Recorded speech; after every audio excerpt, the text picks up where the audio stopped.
እድ ሳንታ ተመልሷል ይላል። ቤርታ ተመልሷል ይልሃል።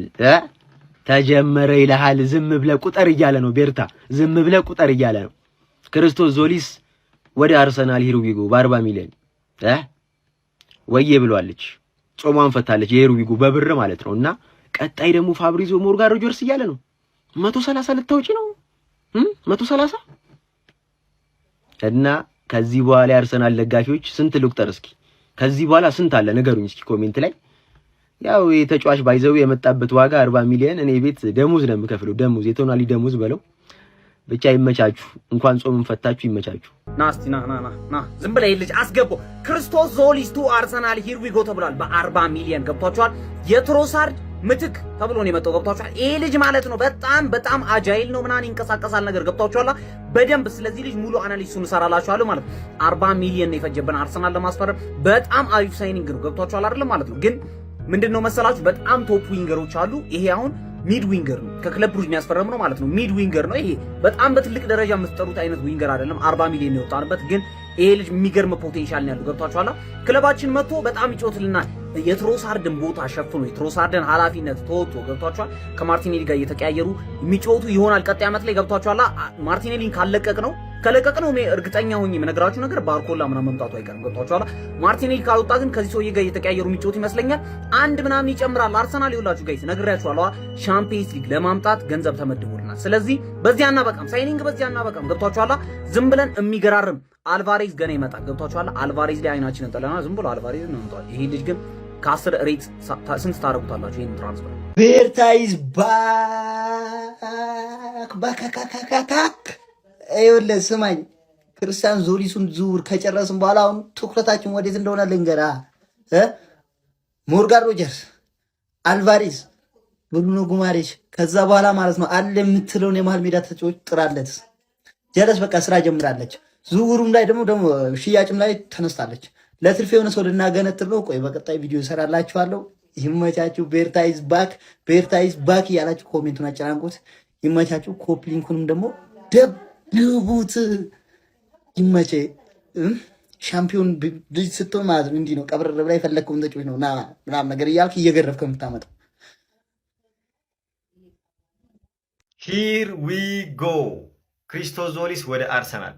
ፋብሪዚዮ ሮማኖ ሂር ዊ ጎ ካላለ አላምንም ያልከኝ ልጅ ማን ነው? ቅድም ደህና ነህ እንዴ ነው? ይኸውልህ ለማንኛውም ዴቪድ ሮኔስተን ሃንድ ኦፍ አርሰናል ቤንጃኮ ምናምን ቀርመውታል። ከ3 ሰዓት በፊት ነበር መረጃውን ወጡት ማለት ነው። በጣም ደስ የሚል ነገር ነው። እኔ በጉጉት ስጠብቀው የነበረው ዝውውር ነው። ይሄኛው ዝውውር ላይ አሁን የአብዛኛው አርሰናል ደጋፊ ችግር ፈጥሯል። ይህ ዝውውር ወገንታት ባርኮላ ኦር ሮጀርስን ክለባችን ቤት ከመምጣት አያግዳቸውም። ኦርኔስተንም እንዳሉት ማለት ነው። ገብታችሁ ይሄ እንደ አሁን ትሮሳርድ እንደለቀቀው ያን ቦታ ከቨር የሚያደርግ ተጫዋች ነውና በጣም ጥሩ ፕሮፋይል ያለው ልጅ ነው በዛ ላይ እና አይተን ነው ጀጅ ማድረግም ያለብን። ግዴታ ለአንድ ተጫዋች 100 ሚሊዮን ካልወጣ ደስ አይላችሁ ማለት ነው። ሲፈረም ችግር ሳይፈረም ሌላ ዕዳ እና የ5 ዓመት ኮንትራት ክለባችን ቤት ይፈርማል ምናምን። ኮፒ ሊንክ ሪፖስት ማድረጋችሁ እንዳረሱ ይመቻችሁ። ተረኛ ግባ በለው አስገባልኝ፣ ተረኛ አስገባልኝ። ካሁን በኋላ ማለት ነው አርሰናልና ሂር ዊ ጎ አይለያዩም ነው የምልህ። በየ3 ቀኑ ትሰማለህ። አሁን ጀለስን ጨርሰናል። አሁን ደግሞ ትኩረታችን ማን ጋር እንሄዳለን መሰላችሁ?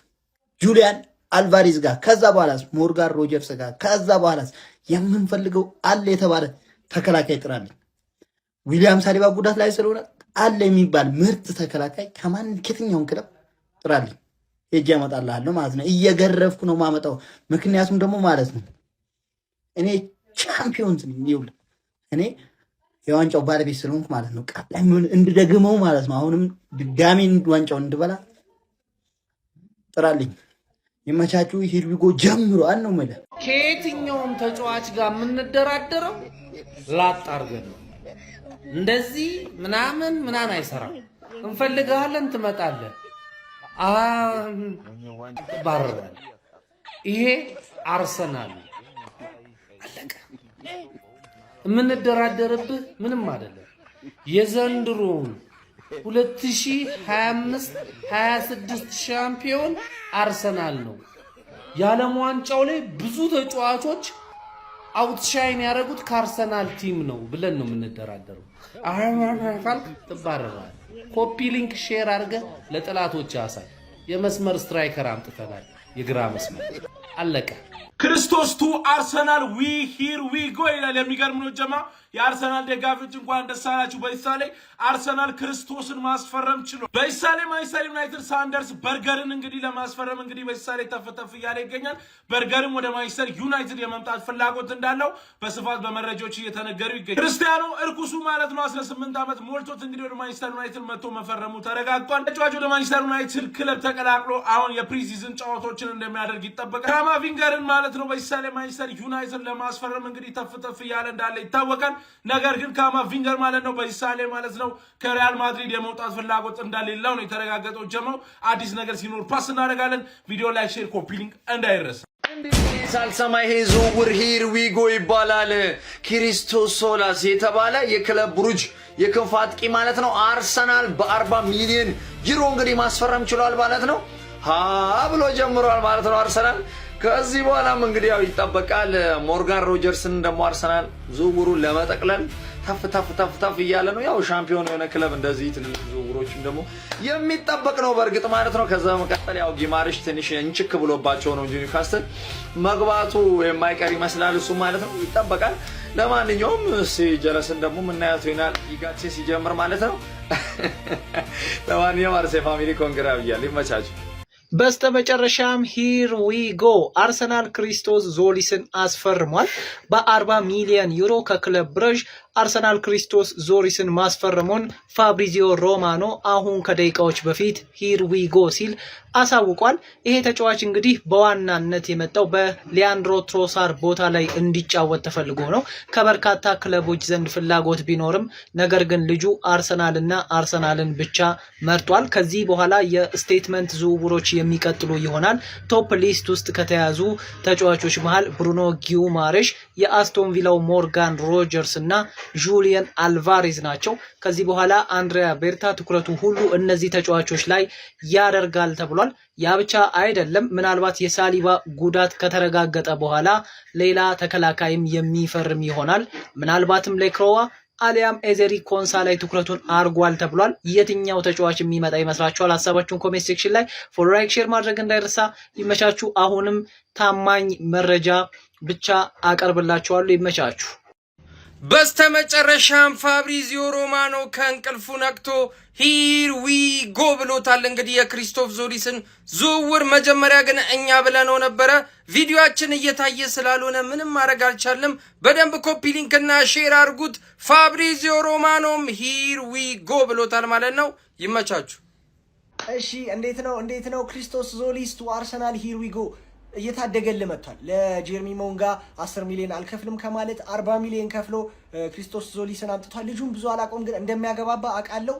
ቶፕ ሳይኒንግ ሊሆን ይችላል። በጣም ምርጥ ሳይኒንግ ሊሆን ቸርኪ ሲፈርም እንደዛ ይሆናል ብሎ የጠበቀ ነበረ። ከኛ ከስቲ ደጋፊዎች ውጪ ምርጥ ተጫዋች ሊሆን ይችላል። ለሊያንድሮ ትሮሳር ተተኪ እንዲሆን አምጥተውታል ማለት ነው። ግን አሁንም ዊንገር መመልከታቸውን አያቆሙም። ሞርጋን ሮጀርስ ቶፕ ታርጌታቸው ነው። ብዙ የአርሰናል ደጋፊ የሞርጋን ሮጀርስ መምጣት ባይመጣ እያለ ነው። እኔም እንደዛ ነገር ነው የምስማማው። ለአርሰናል ቢመጣ እኔ አያገባኝ፣ ግን እንደ ኦነስት ኦፒኒየን ምንም አይሰራም። እንደ ይዜ ምናምን አይነት ፖዚሽን ላይ ነው የሚጫወተው። ፒውር ዊንገር ነው የሚያስፈልጋቸው ብዬ ነው ማምነው። ሮጀርስ በጣም ኳሊቲ ያለው ተጫዋች ነው። ደረማምሶ መሀሉን ድሪብል እያደረገ ኳስ ሳይቀማ ሊያገባ ይችላል። ግን ፒውር ዊንገር ደግሞ የላቸውም። ይሄ ምርጥ ሊሆን ይችላል አይታወቅም። ግን እነ ቪኒሲየስ እነ ባርኮላ እንኳን ክሪስቶስ ዞሊስ ወደ አርሰናል ሂር ዊ ጎ ተብሏል። እንግዲህ ቅድም በሰራሁላችሁ ቪዲዮ ላይ ሂር ዊ ጎ አልተባለም ብላችሁ ነበረ። ፋብሪዚዮ ሮማኖ አሁን ላይ ባጋራን መረጃ መሰረት ክሪስቶስ ዞሊስ ወደ አርሰናል የሚያደርገውን ዝውውር ሙሉ ለሙሉ ጨርሷል። ዝውውሩም ሂር ዊ ጎ ተብሏል። አርሰናልም ለክለብ ብሩጅ 40 ሚሊዮን ዩሮ የሚከፍል ይሆናል። ለተጫዋቹ ሜዲካሉ እንዲያደርግ እንደተፈቀደለት የፋብሪዚዮ ሮማኖ መረጃ አሳይቷል። አርሰናልም በሞርጋን ሮጀርስ ዝውውር ላይ በደንብ እየሰራበት እንደሚገኝ ፋብሪዚዮ ሮማኖ ጨምሮ ዘግቧል። እንግዲህ ክሪስቶስ ዞሊስ የክረምት የዝውውር መስኮት ሁለተኛ ፈራሚያችን ሆኗል። ምናልባትም በቀጣይ የሞርጋን ሮጀርስ ዝውውር ሲጠናቀቅ ልንመለከት እንችላለን። እናንተስ በዚህ ዝውውር ላይ ምን ትላላችሁ? ሀሳባችሁን ኮሜንት ሴክሽን ላይ አስቀምጡልኝ። አርሴ የመጀመሪያ ፈራሚውን ላንድ አድርጓል። የሚገርም ተጫዋች ነው ክሪስቶፍ ዞሊስ። በብሩዥ ቤት እኔ በጣም አየው ነበረ። በተለይ ከ2 ዓመት ወይ ከ1 ዓመት ተኩል በፊት ይመች ነበረ። አሁን ላይ ያለውን ወቅታዊ አቋም አይዶ ነው፣ ግን እጅግ ጥራት ያሉ ተጫዋች ነው ያገኙት። በጣም ታታሪ ነው፣ በጣም ጎበዝ ነው እና 40 ሚሊዮን ዩሮ በጣም አሪፍ ዋጋ ነው። ታክቲካል አናሊሲሱን ደግሞ አቀርብላችኋል። ይመቻችኋል። ወያላ ስኖች ገዛሽ ወይ ከሌላ ገዛሽ ወይ ከሌላ እያለ ወንድም ጥላ ወያላ ስታገኝ ተለወጥክ አንድ ዋንጫ በለው ብለህ ተለወጥክ ደንበኛን በታላቅ ቅናሽ እየጠበቀ በዱቤ ስንት ተጫዋች እንዳልሰጠ ወንድም ጥላን ክደህ ለባር ማድሪድ ለማንም 40 ሚሊዮን ከፍለህ መጣ። እንዲህ ነው ወያላ። ፋብሪዚዮ ራሱ እኔ አላምንም ወያላማ ወንድም ጥላን አይጨመጥም ብሎ እስካሁን ሂርዊጎ አላለ። ኦርኒቲ ዘግቦት ሰምተን ነው እኛ አብሬ ባለ ወያላ ስታገኛ ቁጤር በጣም ይደብራል። ተጀመረ ይልሃል ጀማው ተጀምሯል። ኮፒ ሊንክ አታረግም ወይ አንተ አርሰናል ደጋፊ ሼር አታረግም ወይ? ተጠፋፍተናል እኮ ቆየን። ታዲያ እንደተለመደው 5-10 የኮፒ ሊንኳ መረሳት የለባትም ጀማው በደንብ ይደረግ እንጂ ማንዬ። ሂር ዊ ጎ ክርስቶስ ዞሊስ ጀማው ቀን ነግሬያችሁ ነበር አስቀድሜ ሂር ዊ ጎ ነው ብዬላችሁ ነበር አይደል? አሁን ፋብሪዚዮ ኮንፈርም አድርጎታል ጀማው። አዲሱ ድንቁ የአርሰናል ተጫዋች ክርስቶስ ዞሊስ ጀማው የቡድናችን አካል ሆኗን እንኳን ደስ አላችሁ። 40 ነው የከፈልነው 40 ሚሊዮን ነው የከፈልነው። በቃ ይመቸል ስለምንችል ስላለን የከፈልነው። ይሄ ልጅ የአመቱ ምርጥ ተጫዋች እንደሆነ ታውቃላችሁ አይደለ? የክለብ ብሩጅ ምርጡ ተጫዋች ይሄ ነው ጀምአው። እንደምታውቁት 120 ጎል ተሳትፎ ያለው ተጫዋች ነው። ዝም ብሎ እንዳይመስል 120 በጣም እኮ ብዙ ነው ማለት በጣም ብዙ ነው። እና በአርሰናል ቤት አዲስ አብዮት ሊያስነሱ ከሚችሉ ተጫዋቾች መካከል አንዱ ነው። የሚገርማችሁ ነገር ለዋና ተጫዋችነት አይደለም ለቤንችን ያመጣ ነው። እንደዚህ አይነት ፐርፎርማንስ ያለውን ተጫዋች ነው እንግዲህ እያመጣን ያለ ነው ለቤንችነት ራሱ ማለት ነው። ስለሆነ ዘንድሮ የፕሪሚየር ሊጉን በልዩነት በልቀት ልንመራው እንደፈለግን ማሳያ ይሄ ነው። ዝግጅታችን ለእንግሊዝ ብቻ አይደለም ለአውሮፓም ጭምር ነው። ማንዬ አተላክለት ኮፒ ሊንክ ሼር አድርገን ያወለ እየጀመርን ነው። አንድ በል ቁጥር ይቀጥላል ነው ምን ያባት አሪፍ አይቸኩልም ማለት ልክ እንደ ክለባችን አርሰናል ነው ጋይስ። አንድሬ ቤርሳና አርሰናል በስነ ስርዓት ዝውውሩ ላይ አሁን ነው ስራቸውን መስራት የጀመሩት። ከደቂቃዎች በፊት እንግዲህ ፋብሪዚዮ ሮማኖ ክሪስቶስ ዞሊስ የአርሰናል ንብረት ለመሆን ሙሉ በሙሉ መስማማቱን ሂር ዊጎ ሲል አረጋግጧል ማለት ነው። ይህ ተጫዋች የትሮሳርድን መልቀቅ ተከትሎ ለክለባችን አርሰናል ሁነኛ የግራ መስመር አጥቂ ይሆናል ተብሎ ይጠበቃል። ክለባችንም 40 ሚሊዮን ዩሮ የሚጠጋ ሂሳብ ለክለብ ብሩጅ እንደሚከፍል ሲጠበቅ ክለብ ብሩጆችም ለክሪስቶስ ዞሊስ ሕክምናውን እንዲያደርግ ሙሉ በሙሉ ፍቃድ ሰጥተውታል ማለት ነው። በነገራችን ላይ የተጫዋች እሱን ለማስፈረም በርካታ ክለቦች ቢመጡም ለወኪሉ ከአርሰናል ውጪ የትኛውንም ክለብ ጥያቄ እንዳታዳምጥ በሚል ምርጫውን አርሰናልን ብቻ እንዳደረገ ተሰምቷል ማለት ነው። ስለዚህ ክሪስቶስ ዞሊስ በቀጣይ የክለባችን አርሰናል የግራ መስመር ተጫዋች ይሆናል ማለት ነው። ስለዚህ ዝውውር ምን ትላላችሁ? ሀሳባችሁን ኮመንት ላይ ያስቀምጡልኝ። ፎሎ ማድረግ ያረሰ ይመቻል።